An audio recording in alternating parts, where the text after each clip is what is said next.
Hello students, आपके अपने YouTube channel में आपका स्वागत है। आज हम लोग एक बहुत ही इम्पॉर्टेंट टॉपिक जिसका 90 से 95% चांस है एग्ज़ाम में पूछे जाने के। आप भी जानते हैं, अध्यापक बताते हैं कि कोलराउस का नियम बहुत ही इम्पॉर्टेंट एग्ज़ाम के लिए रहता है और कंपटीशन के एग्ज़ाम में भी यहाँ से क्वेश्चंस पूछे जाते हैं। तो आज हम लोग डिस्कस करेंगे कोलराउस का नियम, ठीक है। तो आइए हम लोग देखते हैं कोलराउस का नियम। कोलराउस के नियम जानने के पहले एक चीज़ हमको जानना होता है, मोलर चालकता। कि मोलर चालकता क्या है? एक होता है तुल्यांकी चालकता,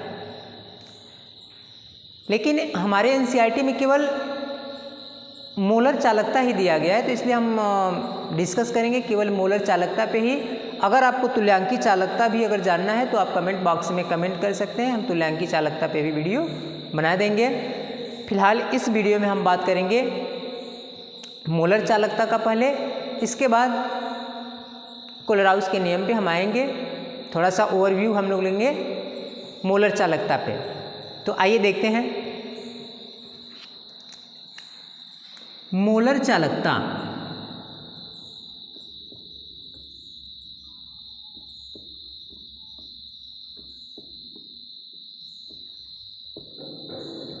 तो जो हमारा मोलर चालकता है,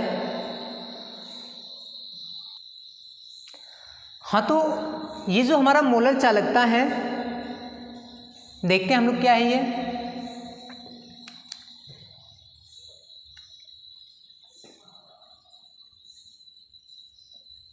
किसी विलयन में उपस्थित, किसी विलयन में, या ऐसे लिख देंगे, एक मोल विद्युत अपघट्य द्वारा, एक मोल विद्युत अपघट्य द्वारा विलयन में दिए गए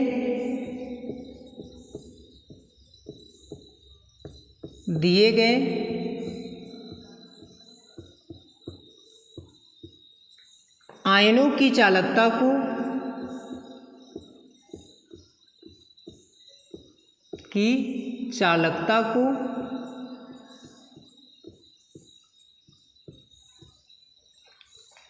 मोलर चालकता कहते हैं। मोलर चालकता कहते हैं।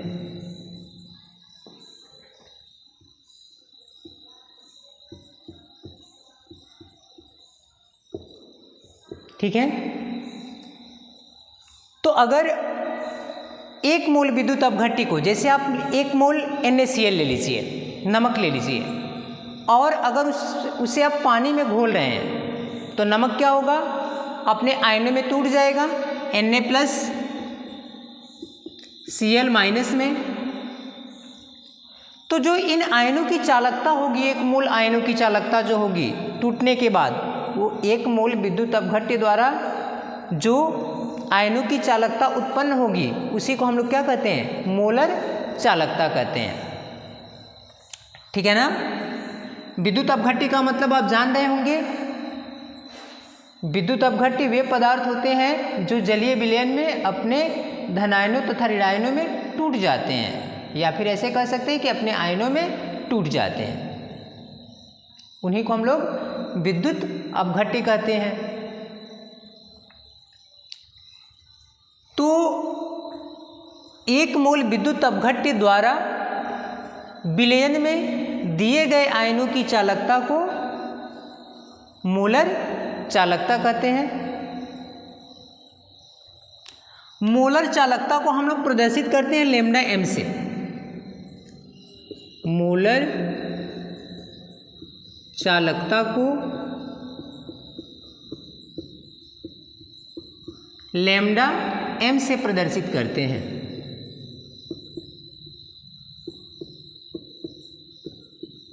प्रदर्शित करते हैं। ठीक है।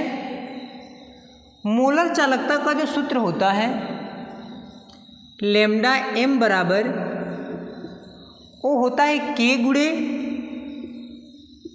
1000/m। मोलर चालकता लैम्डा m बराबर होता है K गुणे 1000/m, जहाँ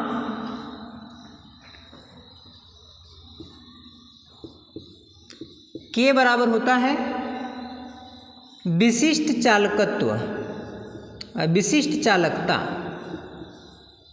विशिष्ट चालकता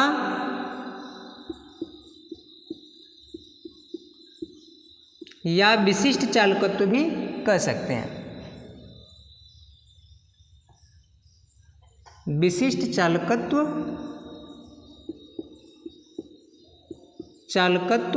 या चालकता कहते हैं इसको, जहाँ के है के क्या है विशिष्ट चालकत्व या चालकता है। कैपिटल M मोलरता है। क्या है? मोलरता। तो इतनी बात आपको समझ में आ गई होगी कि मोलर चालकता क्या होता है। तो एक मोल विद्युत अपघट्य द्वारा किसी विलयन में दिए गए आयनों की चालकता को मोलर चालकता कहते हैं। मोलर चालकता को लैम्डा m से प्रदर्शित करते हैं। लैम्डा m बराबर होता है K गुणे 1000/m, जहाँ K क्या है विशिष्ट चालकत्व या चालकता है, कैपिटल M क्या है मोलरता है। ठीक है। अब इसके बाद हम लोग बात करेंगे कोलराउस के नियम की। तो अब आइए देखते हैं हम लोग कोलराउस का नियम क्या है।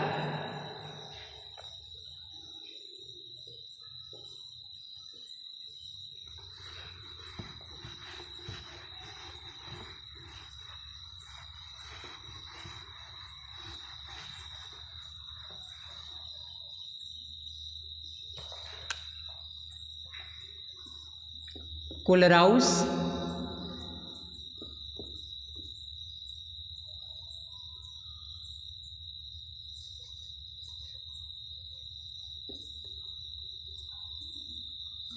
चलिए यहाँ लिखा हुआ है कोलराउस का नियम, देखते हैं।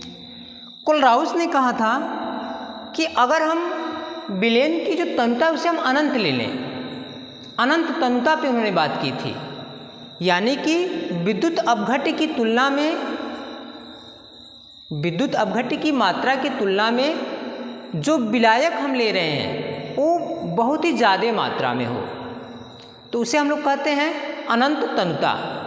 जैसे आप जो है कि 1 मोल NaCl ले लीजिए और उसे ले जाकर के 20 लीटर 30 लीटर, ठीक है ना, पानी में आप डाल दीजिए, तो अब उस 1 मोल नमक की तुलना में पानी की मात्रा बहुत ज़्यादा हो गई, तो इसी को हम लोग कहते हैं अनंत तनुता। ठीक है। तो कोलराउस ने कहा था कि अनंत तनुता पर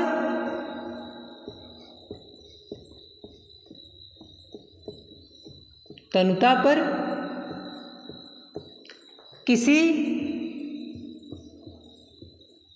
विद्युत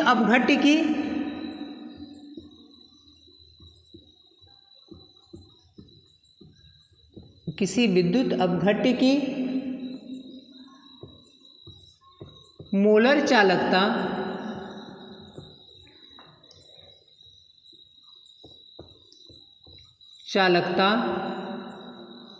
उसके धनायनों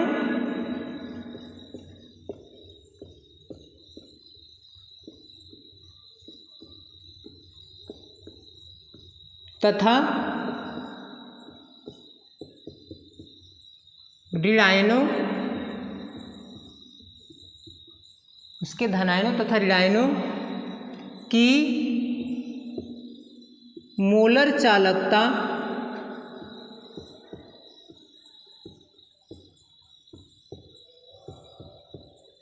मोलर चालकता के योग के बराबर होता है।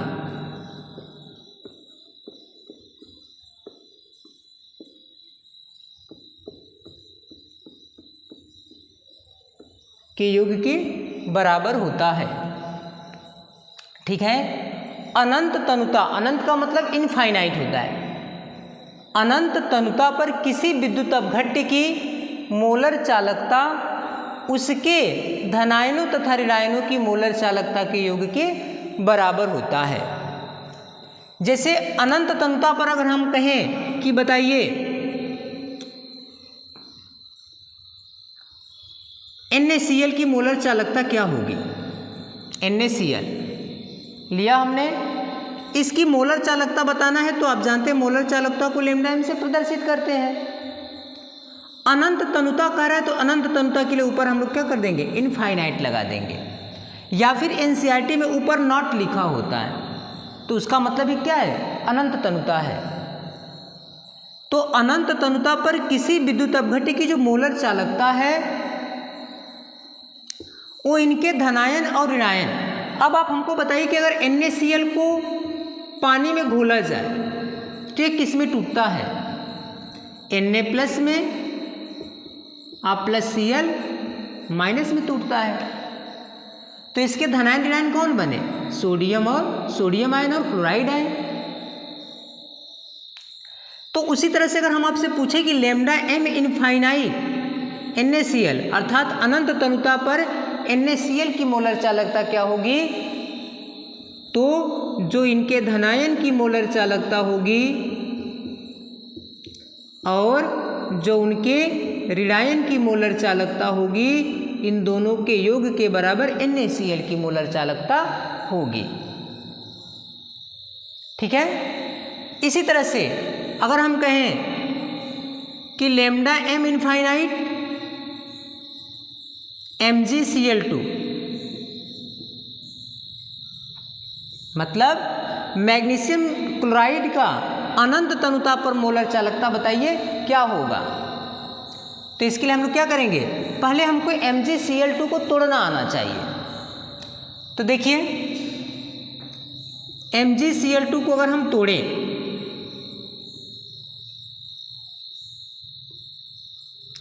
तो क्रॉस प्रोडक्ट देख लीजिए, Mg यहाँ पे MgCl2 तो यहाँ 2 है तो यहाँ पे क्या आ जाएगा, Mg पे प्लस 2 आ जाएगा क्रॉस प्रोडक्ट, इसका 2 इस पे क्या हो जाएगा, प्लस 2 आ जाएगा। यहाँ हम 1 मानेंगे, हम यहाँ 1 मानते हैं तो इसका 1 यहाँ पे जाएगा तो क्या हो जाएगा, -1। अब यहाँ पे देखिए मैग्नीशियम 1 है और उस पर चार्ज कितना है, +2 है, तो हम यहाँ लिख देंगे Mg + 2। अब प्लस एक क्लोरीन पे 1 माइनस चार्ज है, क्लोरीन है कितना, 2, तो यहाँ लिख देंगे 2Cl-। अब इसी के अकॉर्डिंग हम इनकी मोलर चालकता लिखेंगे। लिखिए तो हो जाएगा यहाँ पे lambda m infinite Mg +2 plus chlorine 2 है तो आगे हम क्या कर लेंगे, 2 का मल्टीप्लाई कर लेंगे। इसके बाद लिखेंगे lambda m infinite Cl-।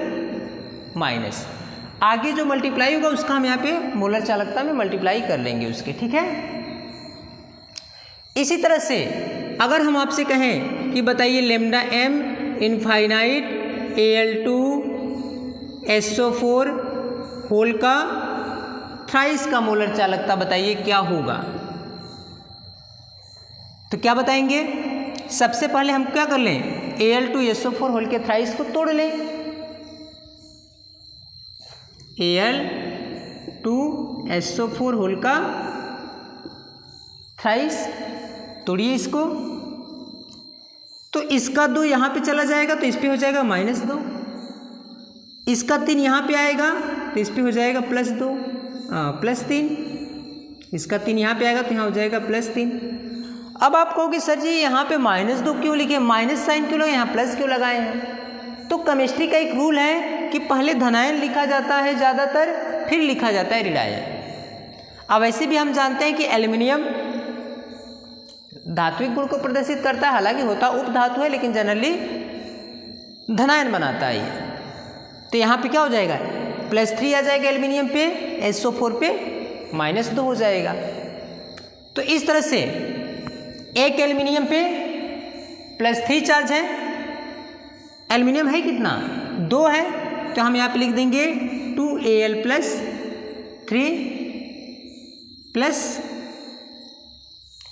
Sulphate कितना है, 3 है, सल्फेट पे चार्ज कितना है, तो 2 चार्ज है, तो हम लोग लिखेंगे SO4 पे -2 चार्ज, इसकी संख्या कितनी है, 3 है, तो आगे 3 का मल्टीप्लाई कर लेंगे।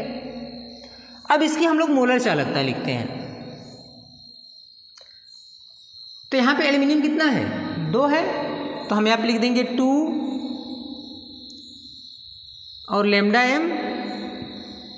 इनफाइनाइट Al+3 प्लस सल्फेट कितना है, 3 है, तो यहाँ पे लिख देंगे हम लोग 3 λm इनफाइनाइट SO4 होल के पावर -2। तो इसी तरह से एक एग्जाम्पल मैं आपको दे रहा हूँ, आप लोग इस एग्जाम्पल को सॉल्व करके कमेंट बॉक्स में कमेंट कीजिएगा कि इसका आंसर क्या आएगा, ठीक है। तो इस तरह से मुझे लग रहा है कि आपको कोलराउस का नियम अच्छे से समझ में आ गया होगा, जो कि बहुत ही इम्पॉर्टेंट है। वाइवा में भी कोलराउस का नियम हमेशा पूछा जाता है, तो आप कोलराउस के नियम को तैयार कर लीजिए। वीडियो को बार बार रिपीट करके देखिए जब तक कि तैयार न हो जाए। धन्यवाद।